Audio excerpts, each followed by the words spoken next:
Top quality और consistent performance के लिए सिर्फ सिल्वर पंप नाम याद रखना। Welcome back. રાજ્યમાં ટ્યુશનના શિક્ષકો સામે ફેડરેશન ઓફ એકેડેમિક એસોસિએશને બાયું ચડાવી છે। ટ્યુશનના શિક્ષકો ડે કેર સ્કૂલ અને ડમી સ્કૂલ સામે આંદોલન કરાશે।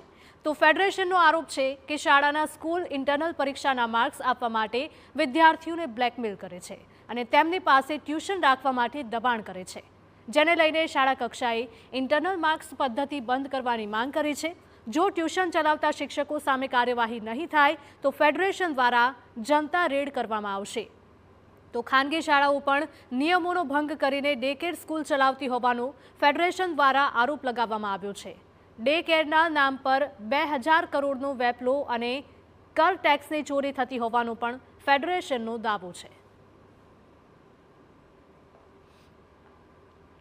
ગુજરાતની શાળાઓ જે છે એ શિક્ષણ માફિયાઓ એ આ શાળાને વેપાર અને ધંધો અને રૂપિયા કમાવાનું સાધન બનાવી દીધું છે અને વાલીઓને ડે સ્કૂલના નામે એફઆરસી કરતાં વધારે ફી લઈને લૂંટી રહ્યા છે।